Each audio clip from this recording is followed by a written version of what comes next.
Entanglement is when you take two separate entities, two separate bodies. So just imagine maybe some particle over here and some particle over there. You can look at this particle and, you can measure its quality. If it's like a pen or a pencil, maybe the pencil is pointing up, maybe it's pointing down, and here's another pencil, maybe that pencil is pointing up, maybe that pencil is pointing down.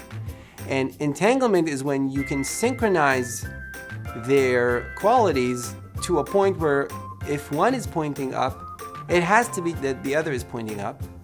And if the second is pointing down, the other has to be pointing down.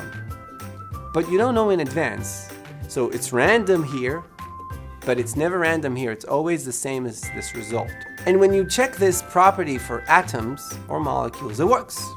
It works remarkably.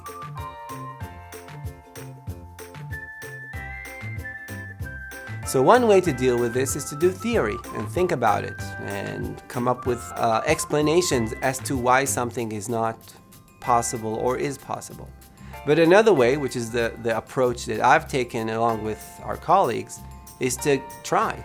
Just to take objects that are bigger and bigger and bigger and bigger and put them in non-classical states and see if it works. If it works, we've just pushed the boundaries on what can be quantum. And so during my PhD, I did it with an atom and a photon, two very small objects. Then I did it with an atom and another atom. And this recent work is with a mechanical drum and another mechanical drum. Each one of them has 1 trillion atoms. And if you look at their size scale, it's roughly the diameter of a human hair. So it's still small, but it's, the diameter of a hair. It's something that you can sense, that you can feel. And then having these two macroscopic objects, they're no longer microscopic, and have them be entangled was the challenge. The question was, can we do it? Can we devise an experiment that actually tests and pushes the boundary in quantum mechanics? And it took 4 years and a lot of failures, to be honest. But in the end, it worked. We could see quantum mechanical behavior at the macroscopic scale.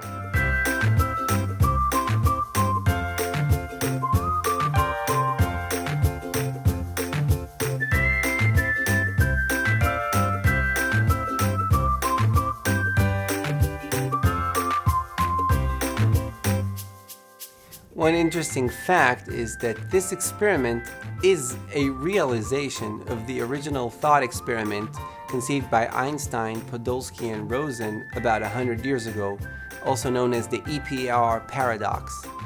And basically their idea was that you will not be able to see entanglement, definitely at all, and definitely not for macroscopic objects. And they were right to point out that it is a very funny quality of quantum mechanics, and they were wrong about the fact that it's not possible. This experiment is one of the possible realizations of the EPR paradox, which is not a paradox, it's actually possible. That's it.